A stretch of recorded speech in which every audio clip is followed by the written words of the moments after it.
जो हमारी press conference पूरी प्रेस कॉन्फ्रेंस हमने बुलाई है कि जो आने वाले टाइम में असेंबली सेशन लगने वाला है, हम गवर्नर हुकूमत से अपील करना चाहते हैं जो उसने हमारे साथ वादा किया है वो हमें पूरा करने का टाइम आया है। आने वाले जो टाइम में असेंबली लगने वाले हैं, जो बजट इजलास होने वाला है, उसमें हमारा मसला हल होना चाहिए। हमें आरएम बढ़ाए जाए और जो हमारी जो स्कीम्स हैं उनको बढ़ाया जाए, और जो आचार पॉलिसी हमारी आंगनवाड़ी वर्कर और हेल्पर पर थोपा गया है उस पर नज़रसानी किया जाए। आज जो भर्ती हो जाए, नई भर्ती होगी, उस पर वो लागू किया जाए। जो हमारी पुरानी आंगनवाड़ी वर्कर्स और हेल्पर्स पे उस पर नहीं लाया जाए। और जो हमारी जो मिनिस्टर मैडम है, मुल्क की जो फाइनेंस मिनिस्टर मैडम है, उसने हमारे साथ जो हमारे CITUC का जो हमारा जो मुल्क का प्रेसिडेंट है, उसने उसको बुलाया प्री बजट में।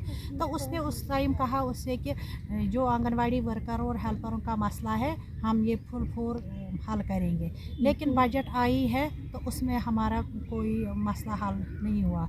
जब जनरल बजट आएगी हमें पूरा उम्मीद है कि हमारा मसला हल हो जाएगा।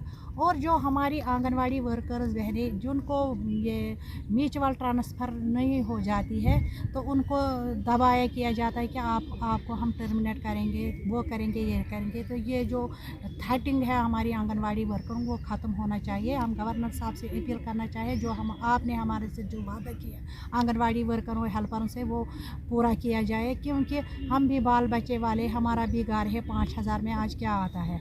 हमारे बच्चे भी पढ़ते हैं, हमें घर भी चलाना पड़ता है इन्हीं 5,000 में। लेकिन जो बाकी स्टेट में अगर यूटी यहाँ भी हुई है, यूटी में आप दिल्ली में देखो, वहाँ 12,000 आंगनवाड़ी वर्कर और हेल्पर लेती है। आप उतना दूर नहीं है हमारी जो JNK स्टेट। हम गवर्नर साहब से अपील करना चाहते हैं कि वो जो हमने आपको यादाश्त, जो हमने आपको मेमोरेंडम दिया है, जो हमने मेमोरेंडम में जो हमारी डिमांड्स है वो जल्द से जल्द पूरा किया जाए। और हम उमर अब्दुल्ला साहब से अपील करना चाहते हैं कि वो गवर्नर साहब से हमारा मसला, क्योंकि हाल ही अभी तो कुछ नहीं किया है उन्होंने। ये जो हमारी हुकूमत बनी है उसमें उन्होंने पहले मंशूर में रखा था, जो आंगनवाड़ी वर्करों हेल्परों का मसला उन्होंने मंशूर में रखा। जब करने का टाइम आया है तो उन्होंने हमारा मसला ही नहीं किसी जगह वो उजागर नहीं कर। ऑर्गेनाइजेशन TUCC के प्रेसिडेंट को प्रेस कॉन्फ्रेंस का मतलब ये है कि आज हमने क्यों दी, हमने पहले ही गवर्नर साहब से हम मिले थे। उसने उस समय हमें आश्वासन दिया था कि हम जो आपके आशा वर्कर्स के प्रॉब्लम्स है, जो मसले हैं, चाहे अदर का हो या एश्योर्ड का हो, वो हम हल करेंगे। लेकिन आज तक 6 महीने हो गए, आज तक गवर्नमेंट टास्क से मस नहीं हो रही है। जो प्री बजट सेशन हुआ था उस समय हमें निर्मला सीतारमण जी, जो हमारी फाइनेंस मिनिस्टर है, उसने हमारी यूनियन TUCC के प्रेसिडेंट को, जो कि SP तिवारी सर है, उसको बुलाया था। उस समय भी उसने कहा था कि मैं आशा वर्करों के लिए कुछ ना कुछ ज़रूर रखूँगी बजट सेशन में। लेकिन अफसोस की बात है कि बजट सेशन में आशा वर्करों के लिए कुछ भी नहीं रखा गया है। अगर हम देखें जो भी काम ग्राउंड जीरो पे होता है वो आशा वर्कर और आंगनवाड़ी वर्कर ही कर रहे हैं।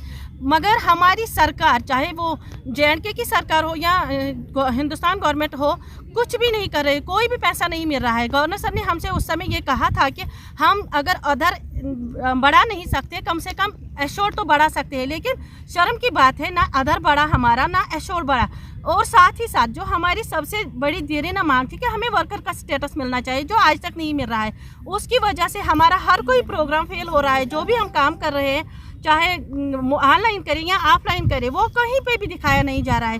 सामने आकर तो हर कोई यही कहता है कि आशा वर्कर, आंगनवाड़ी वर्कर, हेल्पर यही सब काम करें, लेकिन जब देखा जाता है तो हमें इग्नोर किया जाता है। हमारी प्रेस कॉन्फ्रेंस का मतलब इस वक्त समय यही है कि जो असेंबली स्टार्ट होने वाली है उसमें आशा, आंगनवाड़ी वर्कर और हेल्पर के लिए ज़रूर कुछ ना कुछ रखा जाए, वरना हम मजबूर हैं। हम इस प्रेस कॉन्फ्रेंस के माध्यम से इस वक्त गवर्नमेंट को बताना चाहते हैं कि हम मजबूर हैं सड़कों पर आने के लिए। बाद में क्या कहा जाता है कि आप ज़बरदस्ती सड़कों पर आ रहे हैं, जल्द से जुलूस कर रहे हैं, लेकिन जब गवर्नमेंट हमारी सुनती नहीं तो हम मजबूर है ये सब बातें करने के लिए सड़कों पर। तो हमारे अच्छे है कि असेंबली शुरू होने वाली है और इंशाल्लाह हमारा मसला जो गवर्नर सर ने हमारे साथ वादा किया है, या जो हमारी फाइनेंस मिनिस्टर सीतारमण जी है उसने कहा है कि हम आपके मसले हल करेंगे। इंशाल्लाह हम चाहते हैं कि आने वाले वक्त में ये सारे प्रोग्राम हमारी जो मांगे हैं वो सारी पूरी हो जाए, इसी पर हम तवक्का करते हैं।